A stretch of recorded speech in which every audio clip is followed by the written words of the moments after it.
Hello दोस्तों, आशा करते हैं आप लोग बहुत अच्छे होंगे। द परफेक्ट स्टडी में आप सभी लोगों का बहुत बहुत स्वागत है। यूपी टेट 2023 की तैयारी हम लोग प्रारंभ कर रहे हैं और तैयारी को स्टार्ट करने से पहले, क्लासेस को शुरू करने से पहले थोड़ा सा एक बार हम लोग सिलेबस को समझ लेते हैं कि आपको किस सब्जेक्ट में क्या क्या पढ़ना, एक आइडिया लग जाए मोटी मोटा, ताकि जब हम लोग क्लास की शुरुआत करें तो आपको पता होना चाहिए कि हाँ सर, हमने कितने टॉपिक को पढ़ लिया है और कितना अभी रह रहा है। ठीक है, और ध्यान से मेरी बात को समझिएगा। यूपी टेट एक क्वालिफाइंग एग्जाम है, तो कुछ सेलेक्टेड टॉपिक को ही आपको पढ़ना रहता है और जो आयोग इसका सिलेबस जारी करता है उसी को आधार बनाते हुए हम आपको कंप्लीट सिलेबस लिखवाएंगे। तो आपसे छोटी सी रिक्वेस्ट है कि भैया एक तरीके से पेन और कॉपी लेके बैठिएगा और सारे के सारे सिलेबस को कहीं नोट डाउन कर लीजिएगा, ताकि आपको तैयारी में थोड़ी सी आपको हेल्प मिल पाए। ठीक है, चलिए आइए हम लोग क्लास की शुरुआत करते हैं और ध्यान से मेरी बात को समझिएगा। इसमें थोड़े से हम एग्जाम पैटर्न की भी बात कर लेते हैं और कौन से सब्जेक्ट से कितने नंबर पूछे जाते हैं पहले ये आपको बता देते हैं। ठीक है, ध्यान से मेरी बात को समझिएगा। देखिए, यूपी टेट एग्जाम पैटर्न की बात करें तो नेगेटिव मार्किंग सर होती है या फिर नहीं होती है,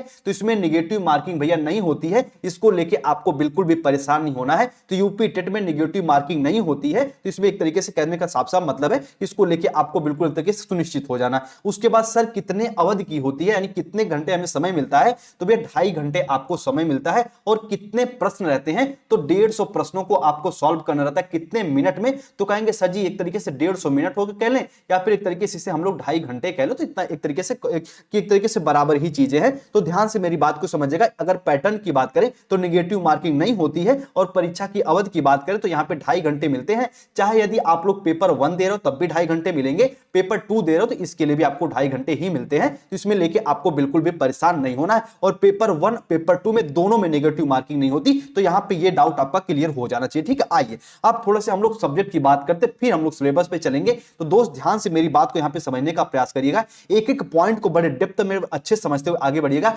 सबसे पहले बाल विकास और शिक्षण विधि की बात कर ले, यानी जिसमें इसे आप शॉर्ट फॉर्म में आप लोग इसको सीडीपी भी कह सकते हैं, चाइल्ड डेवलपमेंट एंड पेडागोजी की यदि बात करें तो 30 क्वेश्चन यहां से देखने को मिलते हैं। कितने नंबर के, तो कहोगे सर 30 नंबर के यहां पे देखने को मिलते हैं। इसका आप लोग अच्छे समझ लीजिएगा। और प्रथम भाषा, यानी इसमें जो आपकी हिंदी दोस्त होती है वो क्या होती, तो कहोगे सर जी हिंदी जो होती है वो एक तरीके से अनिवार्य होती है। तो इस पॉइंट को आप लोग समझ लीजिएगा, हिंदी जो होती है अनिवार्य होती है। कितने नंबर की होती, कहोगे सर 30 नंबर की होती है, यानी 30 क्वेश्चन इसमें भी रहते हैं। और द्वितीय लैंग्वेज जो आपको इसमें से किसी एक को चूज करना रहता है, या तो आप इसमें से अंग्रेजी को ले सकते हो, इंग्लिश को ले सकते हो, या फिर यहां पे आप उर्दू लैंग्वेज को ले सकते हो, या फिर संस्कृत को ले सकते हो। यानी जिस भी लैंग्वेज में आपकी थोड़ी सी पकड़ है, जो भी लैंग्वेज आप पढ़ना चाहते हो उस लैंग्वेज को आप लोग ले सकते हैं। तो ये भी एक तरीके से 30 नंबर यहां से भी आपको देखने को मिलते हैं। यानी जो आपकी प्रथम भाषा, यानी जो आपकी प्रथम लैंग्वेज है वो तो आपकी अनिवार्य हिंदी लेना ही लेना, और जो आपका एक तरीके से द्वितीय लैंग्वेज है इसमें आप तीनों में से कोई एक को ले सकते हो। ये आपके ऊपर डिपेंड करता है। अब ऐसा नहीं कि एक तरीके से कहने का साफ साफ मतलब है, ऐसा नहीं कि कुछ बच्चे कहेंगे सर प्रथम भाषा में भी क्या हम ऑप्शन, नहीं, प्रथम भाषा बिल्कुल अनिवार्य होती है दोस्त। इस पॉइंट को आप लोग अच्छे से समझ लीजिएगा। उसके बाद अगला पोर्शन आपका है मैथ्स का, यानी गणित का है। यहां से 30 नंबर देखने को मिलते हैं। पेपर 1 की बात कर रहे हैं तो यहां से 30 नंबर देखने को मिलते हैं। और भैया एक तरीके से 5 वाला पोर्शन आपका पर्यावरण अध्ययन, या फिर जिसे हम लोग शॉर्ट फॉर्म में ईवीएस करते हैं, इन्वायरमेंटल स्टडीज कह लेते हैं। 30 क्वेश्चन यहां से भी देखने को मिलते हैं, यानी 30 नंबर या 30 मार्क्स यहां से देखने को मिलते हैं। तो टोटल कहेंगे सर कितने कितने क्वेश्चन हो गए, तो यहां पे 150 क्वेश्चन हो गए। इतना आप लोग अच्छे से इस पॉइंट को समझ लीजिएगा। ठीक है, यानी यूपी टेट में अगर प्रथम प्रश्न पत्र की बात करें, यानी पेपर 1 जो प्राइमरी लेवल 1 से 5 तक का होता है, उसमें आपका पूरा सिलेबस 5 पार्ट में डिवाइड रहता है। सीडीपी में, उसके बाद प्रथम लैंग्वेज, द्वितीय लैंग्वेज और गणित में, और एक तरीके से हम कहेंगे सर यहां पे पर्यावरण अध्ययन या फिर ईवीएस। देखो ध्यान से मेरी बात को समझिएगा। जो बच्चे कहेंगे सर थोड़ा सा पेपर 2 की बात कर लीजिए। पेपर 2 में देखो जो फर्स्ट का तीनों वो तो बिल्कुल कॉमन ही रहता है, और यहीं पे जाके यदि आप एक तरीके से साइंस बैकग्राउंड से आ रहे हैं तो यहां पे आपका मैथ और साइंस से 60 क्वेश्चन देखने को मिल जाते हैं। यदि एक तरीके से आप आर्ट बैकग्राउंड से, या फिर एक तरीके से यदि आप सामाजिक विज्ञान लेना चाहते हैं तो उस पे आपको क्या लेना, तो भैया उसमें भी आपको एक तरीके से 60 क्वेश्चन आपके आर्ट बैकग्राउंड से आ जाते हैं। इसमें आपको एक तरीके से हिस्ट्री हो गया, ज्योग्राफी हो गया, पॉलिटी हो गया, इस प्रकार की चीजें आपको पढ़नी रहती हैं। तो कहने का मतलब लास्ट के जो 2 पोर्शन होते हैं, यही हट के यहाँ पे आपके जो एक तरीके सब्जेक्ट्स है वहां से क्वेश्चन आ जाते हैं 60-60 नंबर के। तो ये आपका पूरा पैटर्न रहा दोस्त। अब हम लोग थोड़ा सा आगे कंटिन्यू करते हैं, एक एक सिलेबस की बात करने जा रहे हैं, तो पूरी वीडियो को बड़ा थम के देखिएगा और कहीं नोट डाउन करके अच्छे से पूरे सिलेबस को कहीं लिख लीजिएगा, ध्यान से मेरी बात को समझिएगा। बड़े पार्ट में मैं आपको सिलेबस को बताऊंगा ताकि आपका एक एक पॉइंट अच्छे से क्लियर हो जाए। सबसे पहले यदि हम लोग यहाँ पे सीडीपी की बात करें, चाइल्ड डेवलपमेंट एंड पेडागोजी की बात करें, तो ध्यान से मेरी बात को समझिएगा।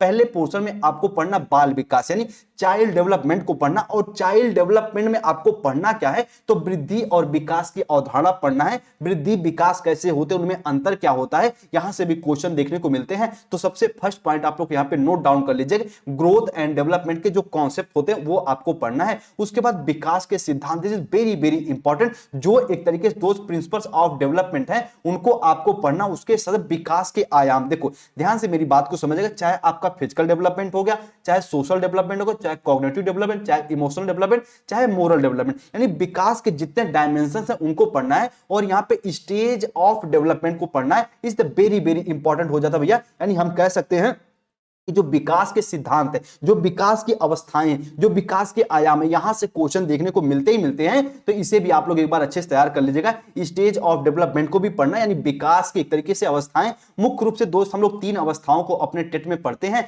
सबसे पहले अगर हम बात करें तो सबसे फर्स्ट आपकी हो गई, कहोगे सर शैशवावस्था, उसके बाद आपकी यहां पे हो गई बाल्यावस्था, और यहीं पे आपकी एक हो गई क्या, तो कहोगे सर जी एक हमारी हो गई यहां पे किशोरावस्था। तो यानी 3 अवस्थाओं को आपको पढ़ना। हार्लाक ने एक तरीके से कौन सी अवस्था के बारे में क्या बोला था, सारी चीजों को आपको बड़े डेप्थ में जाके पढ़ाएंगे, ताकि एक तरीके से जो भैया एक तरीके से 30 नंबर पूछेगा सीडीपी में, बड़े आसानी से, ध्यान से मेरी बात को समझिएगा, बड़े आसानी से सारे के सारे बच्चे जो कि 25 प्लस 27 28 29 यानी 30 में 30 भी ला देंगे, यदि आसानी से जो चीजें पढ़ाएंगे उनको पढ़ेंगे तो। ठीक है, आइए उसके बाद अगले पॉइंट को आपको चाइल्ड डेवलपमेंट में क्या पढ़ना है, विकास के प्रभावी कारक, यानी इसको ऐसे समझ सकते हैं, विकास को प्रभावित करने वाले कौन कौन से कारक होते हैं और उन कारकों का क्या महत्व होता है। जैसे परिवार भी विकास को प्रभावित करता है, आपका विद्यालय भी करता है, आपका इन्वायरमेंट, आपका पास पड़ोस भी करता है, और विकास में और अधिगम में क्या संबंध है, इसको भी आपको पढ़ना। Is the very very important topic, इसको भी हम लोग पढ़ेंगे और अच्छे से चीजों को समझते हुए यहां से भी क्वेश्चन देखने को मिलता ही मिलता है। ठीक है, आइए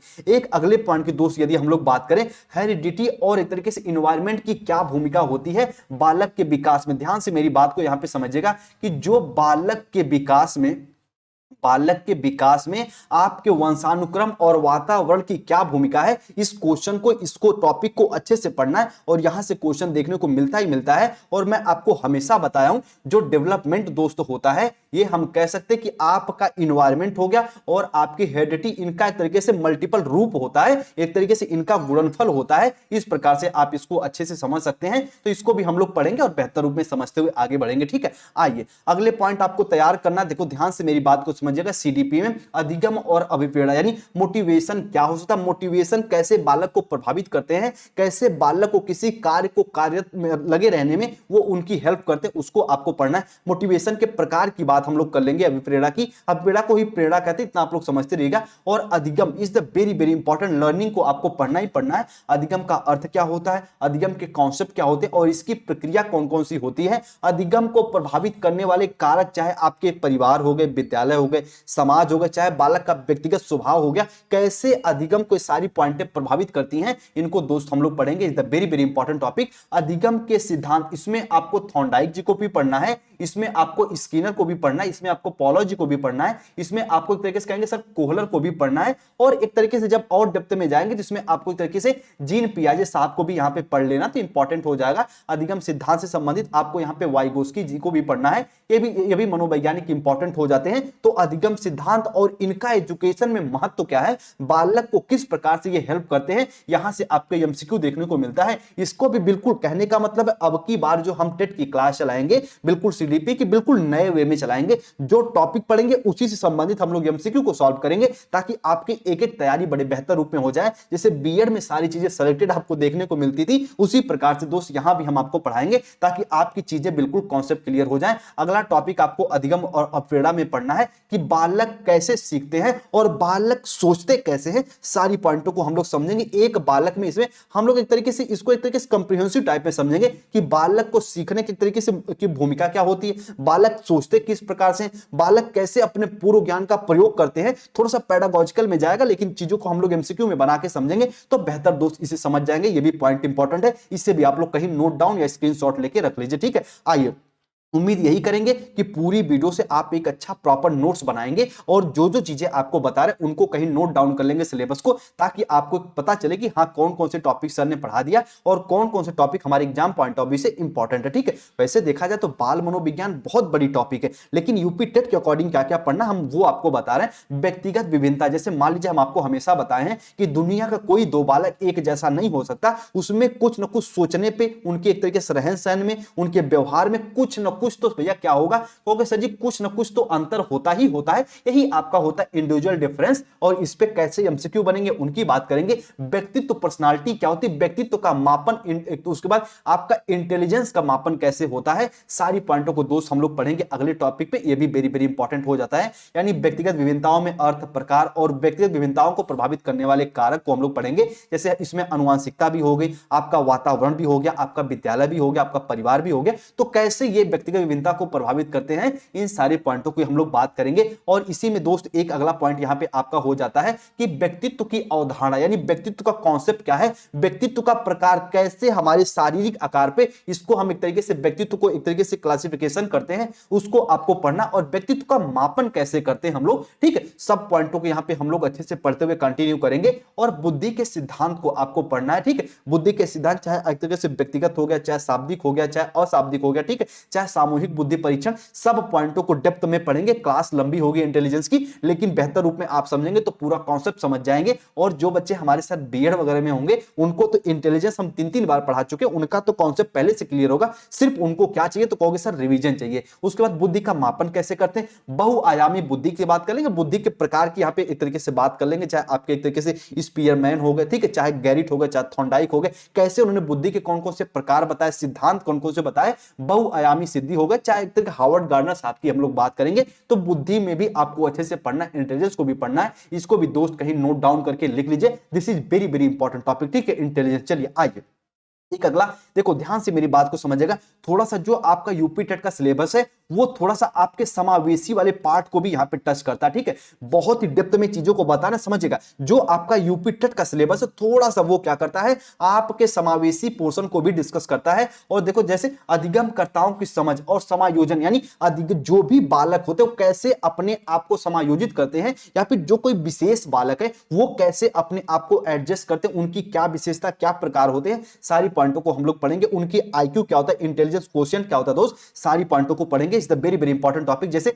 कह सकते हैं विविध अधिगमकर्ताओं की समझ, यानी एक तरीके से जो भी लर्नर होते हैं, जो भी विशेष लर्नर होते हैं, जो भी विशेष आवश्यकता वाले लर्नर होते हैं, उनकी समझ होनी चाहिए, उनसे क्वेश्चन बनते हैं। पिछड़े बालक, जो एक तरीके से बैकवर्ड चिल्ड्रन है, जो मानसिक रूप से मंद है, जिसे स्लो लर्नर भी अगर हम लोग कह ले तो समझने के लिए कह सकते स्लो लर्नर बालक हो गए। प्रतिभाशाली एक तरीके से गिफ्टेड चिल्ड्रन हो गए।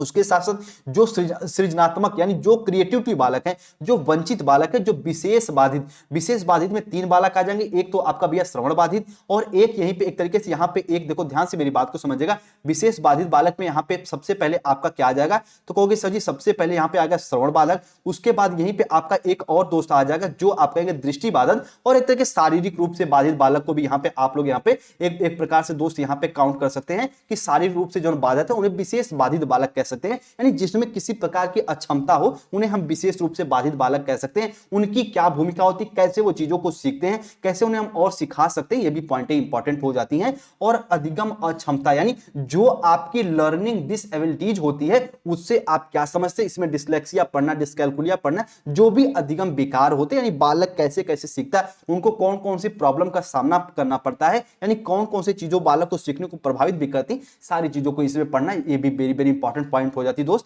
ये भी सिलेबस में अपने नोट डाउन कर लीजिएगा, इसकी भी हम क्लास चलाएंगे और आपको एक अलग से चीजों को बताते हुए आगे बढ़ेंगे, ठीक है। आइए अब एक पॉइंट आप यहां पे और समझ लीजिए, अगला पॉइंट आपको यहां पे पढ़ना है शिक्षण अधिगम की प्रक्रिया, यानी हम कह सकते हैं जो टीचिंग लर्निंग प्रोसेस कौन कौन सा होता है, उसमें कौन कौन लोग शामिल होते हैं, कौन कौन शिक्षण अधिगम प्रक्रिया को प्रभावित कर सकता है। आकलन का मुख्य उद्देश्य क्या होता है, मापन का उद्देश्य क्या होता है, अधिगम के लिए आकलन क्या होता है, अधिगम का आकलन क्या होता है, इसको भी आपको पढ़ना। और मापन हो गया, मूल्यांकन हो गया, सतत मूल्यांकन हो गया, व्यापक मूल्यांकन हो गया। उसके बाद जो आकलन मापनीय है दोस्त उनको भी पढ़ना है। तो कहने का साफ साफ मतलब इसको भी नोट डाउन कर लीजिएगा कि शिक्षण अधिगम की प्रक्रिया, आकलन, मापन, मूल्यांकन या फिर कह सकते हैं टीचिंग लर्निंग प्रोसेस, असेसमेंट क्या होता है, असेसमेंट के ऑब्जेक्टिव, इनके एम्स क्या होते हैं, इनके प्रकार कौन कौन से हैं, मेजरमेंट क्या होता है, उसके बाद इवैल्यूएशन क्या होता है, सारी पॉइंटों को हम लोग पढ़ेंगे। जो कंटीन्यूअस इवैल्यूएशन कौन सा होता है, सतत मूल्यांकन क्या होता है, सारी पॉइंटों को पढ़ेंगे। ये भी पूरी की पूरी पॉइंट इंपॉर्टेंट हो जाती है। और इसी आपके मूल्यांकन वाले पोर्शन में ही आपको एक और टॉपिक पढ़ना है,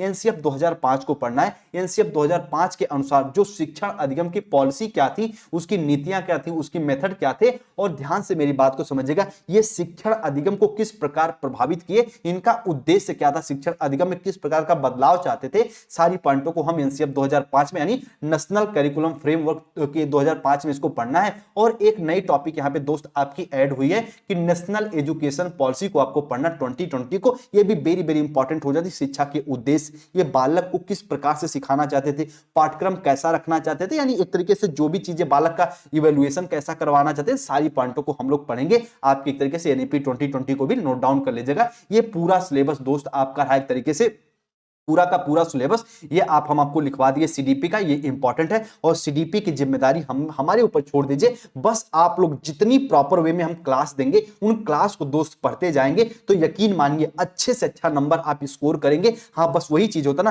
कि अध्यापक जो होता सिर्फ एक सहयोगकर्ता के रूप में कार्य कर सकता है, लेकिन उसको आप इंप्लीमेंट आप ही करेंगे। तो आपका फर्ज बनता कि अच्छे से पढ़िए, मोटिवेट होकर पढ़िए, किसी के बहकावे में, किसी की बातों में ना आइए। जिस प्रकार से बीएड की तैयारी द परफेक्ट की स्टडी पे आप बेहतर रूप में दोस्त कर रहे थे, बिल्कुल उसी उद्देश्य, उसी भाव के साथ आप इसकी भी तैयारी कर सकते हैं, यूपी टेट की तैयारी कर सकते हैं। आपको 110% लाभ मिलेगा ही मिलेगा। ठीक है, आइए इन्वायरमेंटल स्टडीज की यदि हम लोग बात करें, पर्यावरणीय अध्ययन की बात करें, इसमें आपको क्या क्या पढ़ना, ध्यान से मेरी बात को समझिएगा। सबसे पहले परिवार के बारे में हम लोग थोड़ा सा जानेंगे। और जो आपका इन्वायरमेंट है, ये ऐसा नहीं कि जो आपका सीटेट वाला इन्वायरमेंट है वो बिल्कुल सेम है, नहीं, इससे बिल्कुल अगर देखेंगे तो 70% बिल्कुल डिफरेंट होता है। इसमें थोड़ी सी ऑब्जेक्टिव रूप में चीजें ज्यादा पूछ लेती हैं, बिल्कुल फैक्ट ज्यादा पूछ लेते हैं इन्वायरमेंटल में। तो एक तरीके से जो यूपी टेट का सिलेबस होता है। ठीक है, उसके बाद देखो दोस्त, ध्यान से मेरी बात को यहां पे आप लोग समझने का प्रयास करिएगा।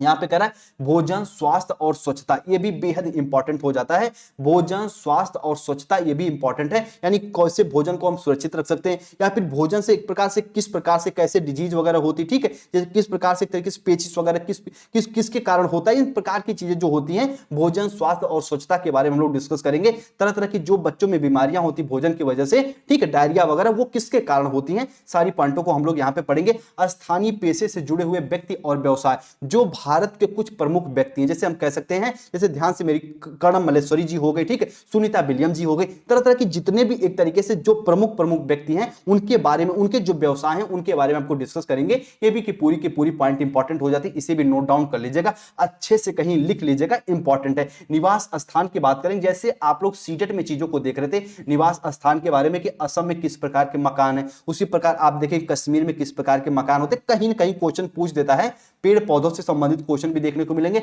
हमारे पर्यावरण में आपको पानी हो गया, यातायात, संचार हो गया, खेल और खेल भावना, यानी खेल से संबंधित भी प्रश्न आ जाएंगे, यानी एक तरीके से खेल में कौन सा पुरस्कार वगैरह भी दिया जाता है, इस प्रकार की चीजें भी आपको कहीं कहीं देखने को मिल जाती हैं। भारत की नदियां, पठार, जंगल, यातायात, महाद्वीप और महासागर से भी आपको दो क्वेश्चन देखने को मिलते हैं, इसको भी नोट डाउन कर लीजिएगा। इसको भी एक तरीके से हम लोग अपने सिलेबस में इंक्लूड कर रहे हैं और पढ़ेंगे बड़े बेहतर रूप में। हमारा क्षेत्र, यानी जैसे कह सकते हैं नदियां, पहाड़, पत्थर, जंगल, यातायात, अभी ऊपर भी हम आपको बताया, संविधान से संबंधित भी क्वेश्चन आता है। और बेहद इंपॉर्टेंट है कि शासन प्रणाली से भी क्वेश्चन आता है, ठीक है, राज्य स्तरीय पे किस प्रकार की प्रणाली वगैरह होती, जिला स्तरीय पे किस प्रकार की होती है, इसी प्रकार से एक तरीके से कि शासन प्रणाली से भी क्वेश्चन देखने को मिलते हैं, और आपके कॉन्स्टिट्यूशन से, आपके संविधान से देखने को प्रश्न मिलते हैं। तो भी पूरी की पूरी पॉइंट इंपॉर्टेंट हो जाती है। अब अच्छा, कुछ बच्चे ये भी कहेंगे सर क्या इसमें पेडागोजी वाला पोर्शन नहीं होता, जैसे आप देखते थे कि जो आपका सीटेट दोस्त हुआ करता था, मान लीजिए सीटेट में आपको ईवीएस पढ़ना है, दो पोर्शन में बटा हुआ रहता था, एक 15 नंबर और एक 15 नंबर। 15 नंबर तो विषय वस्तु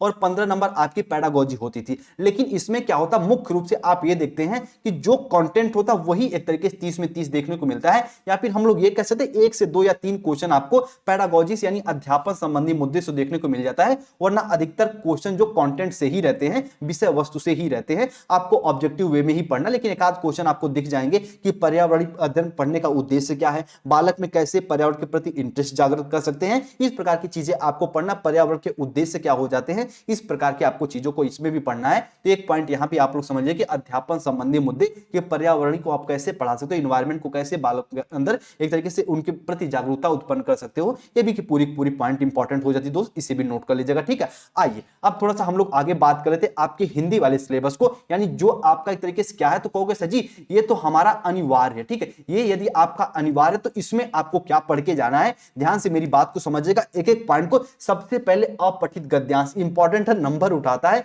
एक प्रकार का आपको गद्यांश दे देगा, उसी को पढ़ पढ़ के नीचे उत्तर आपको देना रहता है, और यही सबसे ज्यादा नंबर भी दिलाता है हिंदी में। आइए उसके बाद अगला आपको समास भी पढ़ना है, कारक और वर्ण विचार भी पढ़ना, तद्भव तत्सम पढ़ते हुए आपको उपसर्ग और प्रत्यय को अच्छे से आपको पढ़ना। यहां से भी क्वेश्चन 1 से 2 देखने को मिल जाते हैं, इंपॉर्टेंट है। लिंग हो गया, संज्ञा हो गए, संज्ञा के प्रकार हो गए, सर्वनाम हो गए, विशेषण हो गए, और क्रिया और संधि से तो क्वेश्चन देखने को मिलते ही मिलते हैं 1 से 2 क्वेश्चन, ये भी पूरी की पूरी पॉइंट इंपॉर्टेंट। 3 प्रकार की जो संधियां आपकी हो गई, चाहे स्वर संधि की बात कर ले दोस्त हम लोग, चाहे विसर्ग संधि की बात कर ले, चाहे स्वर संधि, विसर्ग संधि, या फिर एक तरीके से हम जो आपका व्यंजन संधि हो गया, तीनों संधियों की दोस्त हम लोग बात करेंगे। वचन हो गए, यहाँ पे काल हो गए, ये भी आपको पढ़ना है। उसी के साथ साथ यहाँ पे विलोम शब्द से क्वेश्चन देखने को मिलते हैं, मुहावरे और लोकोक्तियां को भी क्वेश्चन देखने को मिलते हैं, ये भी एक तरीके से कहते हैं इंपॉर्टेंट पॉइंट हो जाता है। हिंदी में आप लोग काउंट कर लीजिएगा, मुहावरे और लोकोक्तियों से भी क्वेश्चन आते हैं, रस छंद अलंकार से भी क्वेश्चन यहाँ पे देखने को मिलते हैं, तो ये भी पूरी की पूरी पॉइंट इंपॉर्टेंट हो जाती है। वाक्य विचार हो गए, उसके बाद जो अशुद्धि शोधन यानी किसी शब्द में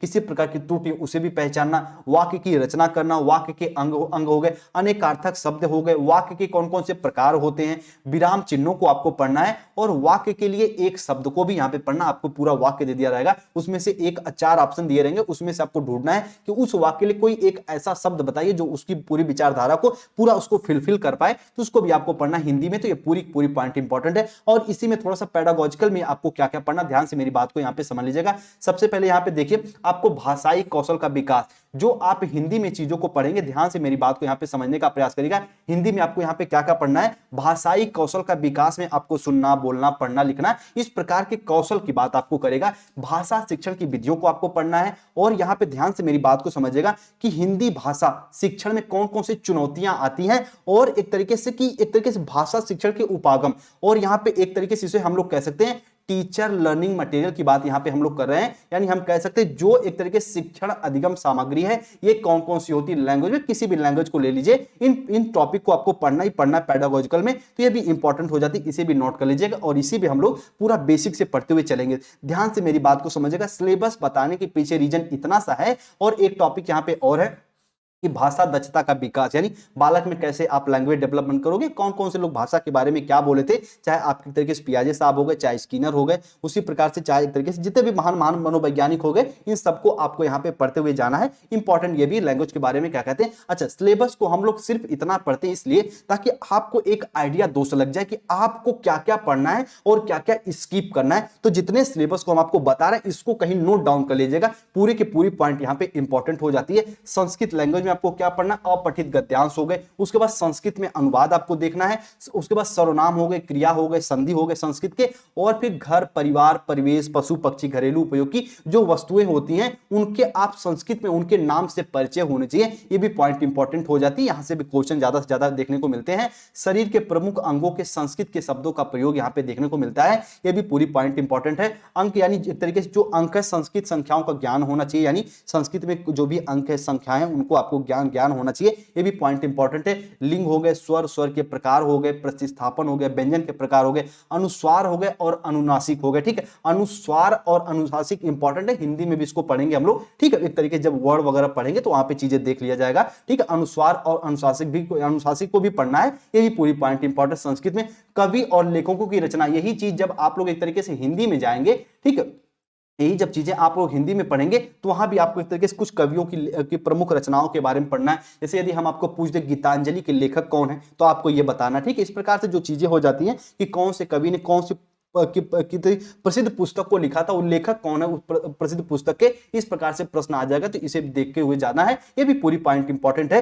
संस्कृत भाषा और शिक्षण विधियां थोड़ा सा पैडागॉजिकल में आ जाएगा। सतत मूल्यांकन और उपचारात्मक शिक्षण भी यहां से पूछा जाता है। तो ये संस्कृत का पूरा 2 सिलेबस है, इसे भी आप लोग अच्छे से कहीं नोट डाउन कर लीजिएगा। ये भी पूरा का पूरा सिलेबस इंपॉर्टेंट है। आपको संस्कृत जो बच्चे चूज करेंगे उनके लिए ये चीजें इंपॉर्टेंट है। अच्छा, जो स्टूडेंट इंग्लिश लैंग्वेज चूज करेंगे उनको क्या पढ़ना है, तो अनसीन पैसेज उनको भी पढ़ना है। उसके बाद पार्ट ऑफ स्पीच, यानी जैसे काइंड्स ऑफ नाउन हो गए, प्रोनाउन हो गए, एडवर्ब हो गए, एडजेक्टिव हो गए, जो आपका विशेषण वगैरह होगा, वर्ब हो गया, प्रीपोजिशन, कंजक्शन वगैरह भी आपको पढ़ना है। और टेंस में आपको एक तरीके से 3 टेंस मुख्य रूप से पढ़ना है। प्रेजेंट हो गया, पास्ट हो गया, फ्यूचर हो गया। आर्टिकल में ए एंड द का प्रयोग कैसे हम लोग करेंगे, पंक्चुएशन हो गया, वर्ड फॉर्मेशन हो गया, active passive voice, singular plural verb आपको पढ़ना है यहाँ पे। उसके बाद जेंडर भी आपको पढ़ना है। तो ये आपके पूरे इंग्लिश के पूरे सिलेबस है। मुख्य रूप से आपको सेलेक्टेड ही पढ़ना है, ऐसा नहीं कि पूरा ग्रामर ही लेके बैठ जाए, नहीं। जो चीजें आपके लिए इंपॉर्टेंट है, अनसीन पैसेज से क्वेश्चन आते हैं, इसको आप लोग प्रैक्टिस करेंगे तो बेहतर तैयार हो जाएगा, ठीक है। उसी प्रकार टेंस हो गया, उसी प्रकार आपको आर्टिकल वगैरह पढ़ने, ठीक है। वर्ड फॉर्मेशन कैसे होता है, ये भी चीजें आपको पढ़ना है,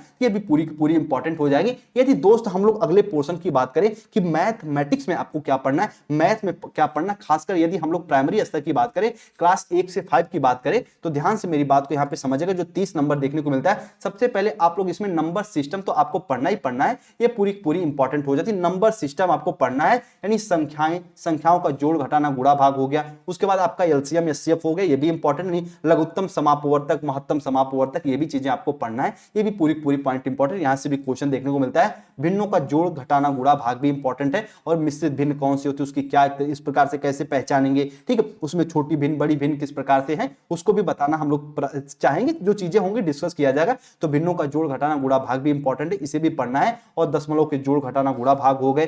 प्रतिशत को तो पढ़ना ही पढ़ना है, परसेंटेज को, लाभ हानि प्रॉफिट लॉस को पढ़ना ही पढ़ना है, ये भी इंपॉर्टेंट है। साधारण ब्याज आपको पढ़ना है। और यही एक तरीके से जब आप पेपर 2 की बात करेंगे तो वहीं पे आपको एक तरीके से साधारण ब्याज के साथ मिश्रित ब्याज वगैरह भी आपको पढ़ लेना है। यानी आपको इसमें साधारण ब्याज भी पढ़ना, थोड़ा सा इसको डेप्थ में भी पढ़ लीजिएगा। ज्यामिति में आपको त्रिभुज, वृत्त और घन को भी एक बार अच्छे से देखना, ठीक है। उसी के बाद या तो परिमित कह लें या फिर परिमाप कह लें, त्रिभुज हो गया, आयत हो गया, वर्ग हो गया, चतुर्भुज हो गया, इस प्रकार से इनके क्षेत्रफल वगैरह को भी आपको अच्छे से पढ़ना है। ये भी चीजें इंपॉर्टेंट है। कैलेंडर से भी क्वेश्चन दोस्त देखने को मिलते हैं, ये भी इंपॉर्टेंट हो जाता है। ये आपके ईवीएस में भी देखने को मिल जाता है और मैथमेटिक्स में देखने को मिल जाता है, मैथ्स में देखने को मिल जाता है। इंपॉर्टेंट आंकड़े से संबंधित क्वेश्चन आ जाएगा। और आयतन हो गया, घनाभ हो गया, क्षेत्रफल में आप आयत वर्ग एक तरीके से चीजों को क्षेत्रफल निकालने के लिए पूछ दिया जाएगा। इस प्रकार से ये चीजें आपको यहाँ पे देखने को मिल जाती हैं। ये पूरा का पूरा जितना एक तरीके से व्यापक रूप में आपको बताना था कि कितने आप लैंग्वेज को दोस्त पढ़ सकते हैं, तो ये पूरी की पूरी पॉइंट इंपॉर्टेंट हो गई। और खासकर ये जो आपका पेपर 1 है उसके सिलेबस की हम लोग बात किए हैं।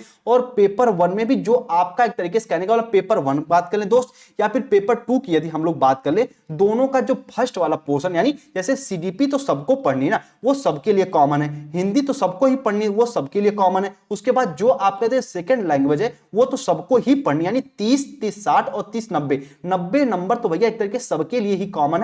जो बच्चे पेपर 2 में जाएंगे, कहने का मतलब उनका एक तरीके जैसे बीए बीएससी यदि आर्ट बैकग्राउंड से, ठीक है, तो उनको एक तरीके सोशल साइंस लेना है। और जो बच्चे साइंस से हैं उनको मैथमेटिक्स लेना, उससे मैथ से और साइंस से 60 क्वेश्चन देखने को मिल जाते हैं। इनको सोशल साइंस से एसएसटी से देखने को मिल जाते हैं। कहोगे सर जी कितने, तो 60 प्रश्न देखने को मिल जाते हैं। और बाकी जो पेपर 1 देंगे उनको थोड़ा सा मैथ और ईवीएस पढ़ना रहता है, वही अंतर है। तो उम्मीद करते पूरे सिलेबस को दोस्त आप लोग अच्छे से समझे होंगे, प्रॉपर वे में। जैसे एक तरीके से बीएड में आप लोग अच्छे से जुड़े, एक एक पॉइंट को समझा के हम बड़े डेप्थ में चल रहे थे, उसी प्रकार से यूपी टेट के सिलेबस को बिल्कुल अच्छे से, चाहे जो भी सब्जेक्ट आपको पढ़ना रहेगा आप बताइएगा, सारी सब्जेक्ट को आपको पढ़ाया जाएगा बिल्कुल बेसिक से। सीडीपी में तो आपको बिल्कुल भी परेशानी नहीं होनी चाहिए, क्योंकि सीडीपी को पर्सनली हैंडल करेंगे और एक एक पॉइंट आपको क्लियर करेंगे, ताकि 30 में प्रयास तो यही रहेगा कि 30 में आप लोग 30 प्राप्त करिए। ये हम लोग लक्ष्य लेके चलेंगे सीडीपी में। बाकी और भी सब्जेक्ट में इसी प्रकार का आपसे प्रदर्शन की उम्मीद करेंगे। थोड़ा सा अपना भी एफर्ट लगाइएगा और साथ में क्लास और नोट्स को मिला के पढ़ेंगे तो बेहतर आपकी तैयारी हो जाएगी। दोस्त यूपी टेट के कंप्लीट नोट्स के लिए भी